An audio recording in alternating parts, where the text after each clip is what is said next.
देश नीति, केवल सच्ची और पक्की खबरें। नमस्कार, मैं डॉक्टर राकेश पाठक। लोकसभा के चुनाव का दूसरा चरण आज खत्म हो गया है। 88 सीटों पर मतदान हो गया, लेकिन इन दो चरणों के मतदान के दौरान चुनाव प्रचार करते हुए प्रधानमंत्री नरेंद्र मोदी लगातार ऐसे दावे कर रहे हैं, इस तरह के आरोप लगा रहे हैं जो बहुत ज्यादा देर सच्चाई के धरातल पर टिके नहीं रह पाते। उन्होंने अब तक जितने भी आरोप कांग्रेस पर लगाए हैं, इस चुनाव में खास तौर पे, वे ज्यादातर तथ्यों के आईने में गलत साबित हुए हैं। अब उन्होंने एक नया और ताजा आरोप लगाया है कि तत्कालीन प्रधानमंत्री राजीव गांधी ने अपनी स्वर्गीय मां श्रीमती इंदिरा गांधी की प्रॉपर्टी पर, उनकी संपत्ति पर अधिकार बनाए रखने के लिए वो जो टैक्स था, विरासत कानून, विरासत टैक्स, उसे खत्म कर दिया था।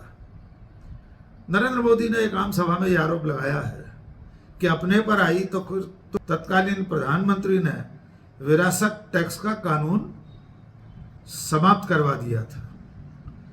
आइए पहले इस भाषण को सुनते हैं, फिर ऐतिहासिक तथ्यों के आईने में पड़ताल करेंगे कि क्या सचमुच ऐसा हुआ था। क्या सचमुच राजीव गांधी ने अपनी शहीद मां श्रीमती इंदिरा गांधी की संपत्ति, उनकी प्रॉपर्टी, उनके माल असबाब पर कब्जा करने के लिए या उसे अपने अधिकार में लेने के लिए वो जो विरासत कानून लागू था, उस कानून को खत्म करवाया था? पहले नरेंद्र मोदी का ये भाषण सुन लीजिए। इनहेरिटेंस टैक्स से जुड़े जो तथ्य अब निकलकर सामने आ रहे हैं, वो देश की आंखें खोलने वाले हैं। जरा ध्यान से सुना जाए, आप भी ध्यान से सुनिए और मेरे देश के दिग्गज पत्रकार भी जरा सुन ले, मीडिया वाले भी सुन ले, और उनकी जो इकोसिस्टम है ना, जो हर दिन मोदी के बाल की खाल उतारने में लगी हुई है, वो भी जरा सुन ले कान खोल करके। देश के साथ कैसा कैसा पाप हुआ है।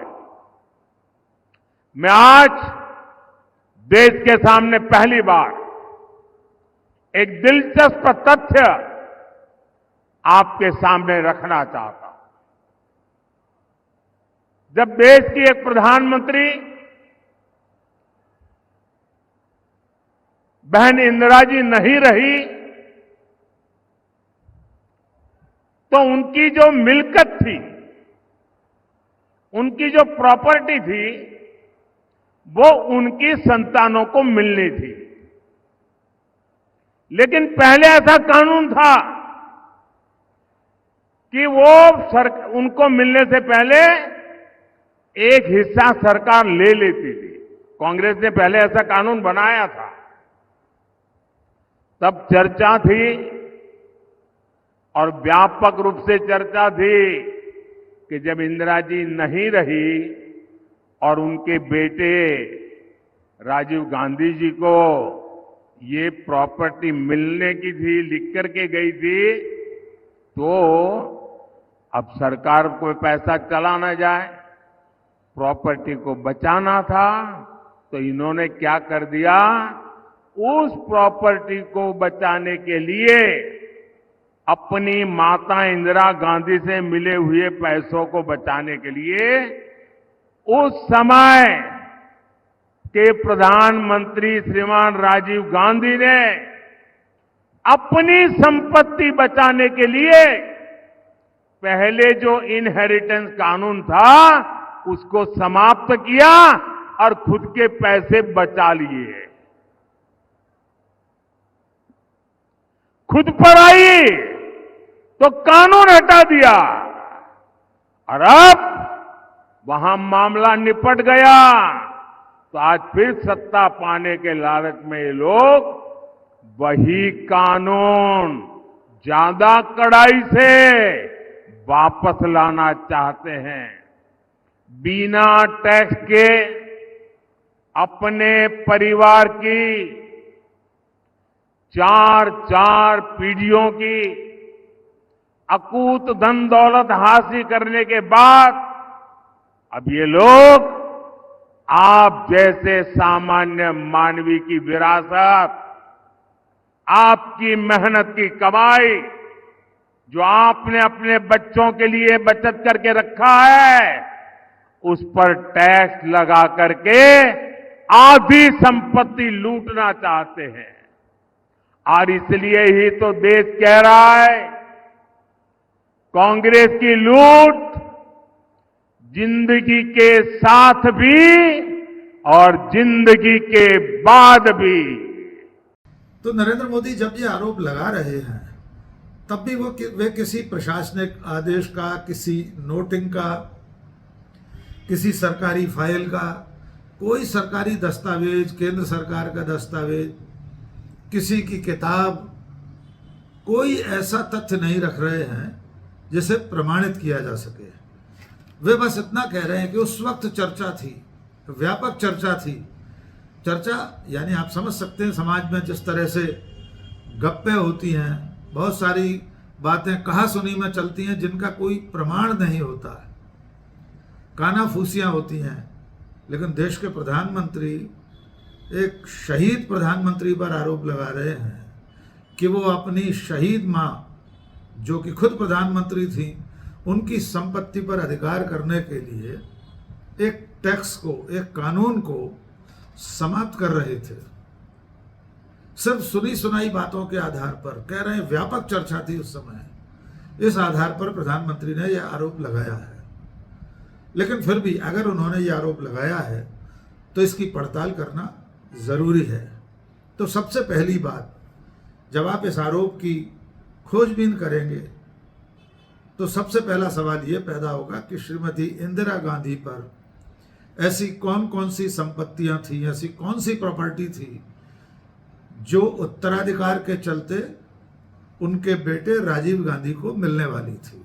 कि ये बात रिकॉर्ड में है कि जब 77 में इंदिरा गांधी हारी तो जयप्रकाश नारायण उनके पास गए और चिंता जाहिर की कि इंदु तुम्हारा खर्चा अब कैसे चलेगा।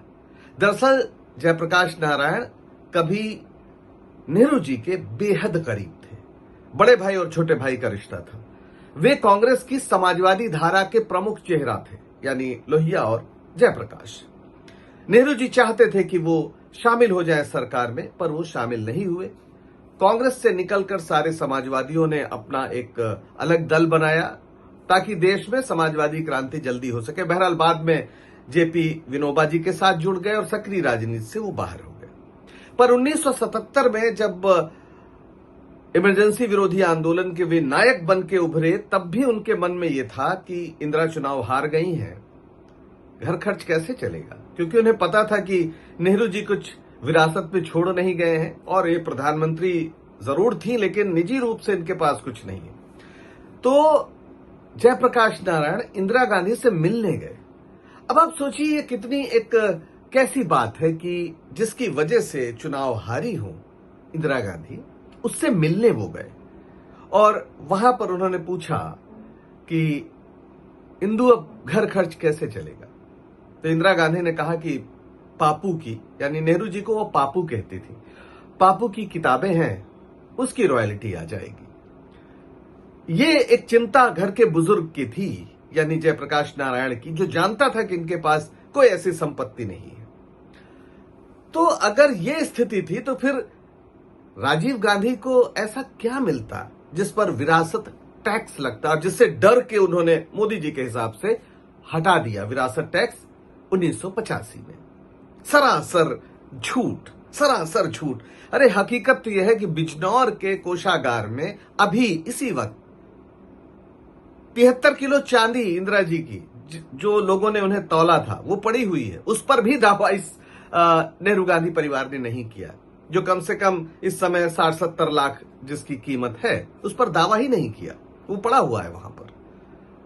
तो ये जो पूरा मसला है, लगातार चुनाव में जीत हासिल करने के लिए अपने घोषणा पत्र के बारे में न बताकर लगातार झूठ बोल रहे हैं भारत के प्रधानमंत्री। और ये वो भारत है जिसका ध्येय वाक्य है सत्यमेव जयते। शर्म की बात है, हम सबके लिए शर्म की बात है कि एक ऐसा व्यक्ति प्रधानमंत्री है जो दनादन झूठ बोल रहा है, और वो भी उन प्रधानमंत्रियों के बारे में जिन्होंने अपनी रक्त की एक एक बूंद इस देश पर कुर्बान कर दी। आजादी के पहले भी जेल गए इंदिरा जी, और राजीव गांधी बाद में शहीद हुए जैसे इंदिरा जी शहीद हुई।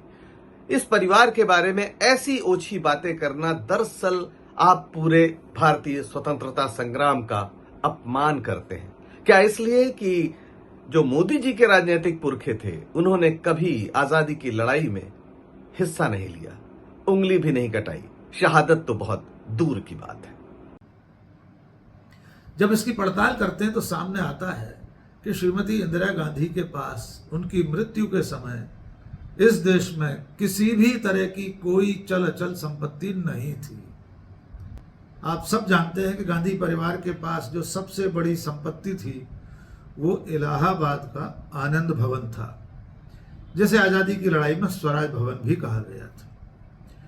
पंडित मोतीलाल नेहरू बहुत बड़े वकील थे अपने समय के। अंग्रेजों के जमाने में वे तमाम जागीरदारों, जमींदारों, राजाओं, नवाबों के मुकदमे लड़ते थे, लेकिन गांधी जी के प्रभाव में आकर, गांधी जी की प्रेरणा से वे स्वतंत्रता आंदोलन में कूदे थे।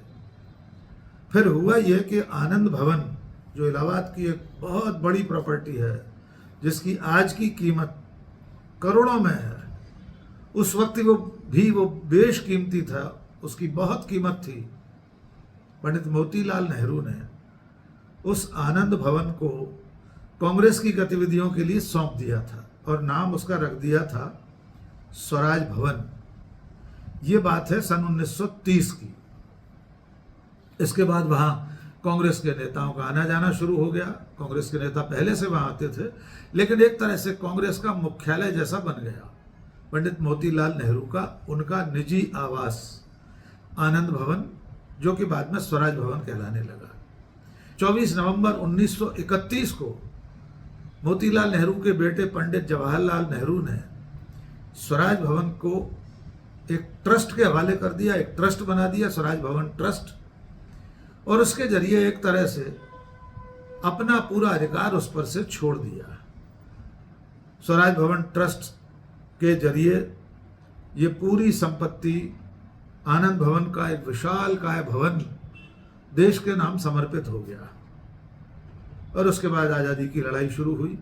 हम सब जानते हैं कि जब देश की आज़ादी की बेला आई, उससे पहले अंतरिम सरकार बनने का समय आया 1946 के आसपास, तब पंडित नेहरू ने इस पूरी संपत्ति से अपना अधिकार छोड़ दिया और स्वराज भवन को राष्ट्र के नाम एक तरह से समर्पित कर दिया, यानी अपना अधिकार उस पर से हटा लिया। देश आज़ाद हुआ, पंडित नेहरू प्रधानमंत्री बने। उनके निधन के बाद लाल बहादुर शास्त्री के बाद श्रीमती इंदिरा गांधी प्रधानमंत्री बनी। लेकिन स्वयं इंदिरा गांधी के पास जो भी संपत्ति थी, उनके गहने गुरिये, उनके जेवरात, वे जेवरात भी श्रीमती इंदिरा गांधी ने चीन युद्ध के समय, जब देश की सरकार को आर्थिक संसाधनों की जरूरत थी, तब 1962 में अपने जेवर राष्ट्रीय सुरक्षा कोष में दान कर दिए थे। उसकी तस्वीरें आज भी मौजूद हैं, आप स्क्रीन पर देख सकते हैं। इसके बाद 1962 के बाद जब वे प्रधानमंत्री बनी, और प्रधानमंत्री रहते हुए उन्होंने 1969 में आनंद भवन को पूरी तरह से राष्ट्र के नाम समर्पित कर दिया, देश को दान कर दिया। इसके बाद गांधी नेहरू परिवार के पास कोई संपत्ति देश में मौजूद नहीं रही। हम सब जानते हैं 1984 में श्रीमती इंदिरा गांधी की हत्या हुई, उसके बाद राजीव गांधी प्रधानमंत्री बने।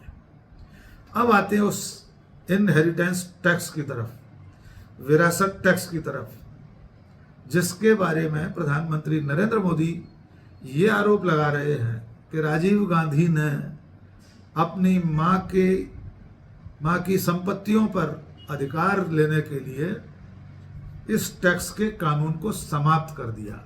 अगर वो कानून लागू रहता तो राजीव गांधी को अपनी मां की संपत्तियों में से उत्तराधिकार लेने के लिए एक बड़ा हिस्सा टैक्स के रूप में देना पड़ता है। लेकिन प्रधानमंत्री नरेंद्र मोदी इसके लिए कोई प्रमाण प्रस्तुत नहीं कर रहे हैं। राजीव गांधी ने इस टैक्स को 1985 में समाप्त किया था। उनकी सरकार श्रीमती इंदिरा गांधी के निधन के बाद बनी थी, वे प्रधानमंत्री थे, और इस विरासत टैक्स को 1985 में केंद्र सरकार ने खत्म किया। इस संबंधी जो कानून था उसे समाप्त कर दिया था, और यह कानून कांग्रेस के ही राज में लागू हुआ था। 1953 में एस्टेट टैक्स के रूप में, संपत्ति कर, संपदा कर के रूप में इसे तत्कालीन कांग्रेस सरकार, यानी 1953 में तो पंडित नेहरू प्रधानमंत्री थे, कांग्रेस की सरकार थी, उसने इस कानून को लागू किया था। और इस कानून के अंतर्गत देश के उन धनाढ्य लोगों पर जिनके पास बहुत ज्यादा संपत्तियां हैं, उनमें से किसी व्यक्ति का निधन होने पर उसकी संपत्ति में से एक हिस्सा टैक्स के रूप में, एस्टेट टैक्स के रूप में लिया जाता था। लेकिन राजीव गांधी ने 1985 में इस टैक्स के कानून को खत्म कर दिया। लेकिन असली सवाल यह है कि जब श्रीमती इंदिरा गांधी अपने निधन के समय कोई परिसंपत्ति, कोई प्रॉपर्टी, कोई ऐसा साजो सामान छोड़कर नहीं गई थी कि जो उत्तराधिकार में राजीव गांधी को मिलना था।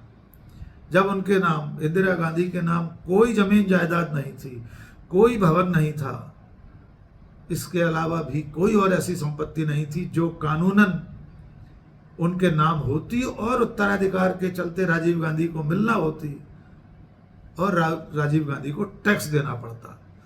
तो फिर एक बार यह सवाल पूछा जाना चाहिए कि जब श्रीमती इंदिरा गांधी के पास कुछ था ही नहीं, उनकी मृत्यु के समय उनके नाम की कोई संपत्ति मौजूद नहीं थी, तो फिर राजीव गांधी उस संपत्ति को लेने के लिए, जो थी ही नहीं, क्यों कर किसी कानून को रद्द कर रहे थे।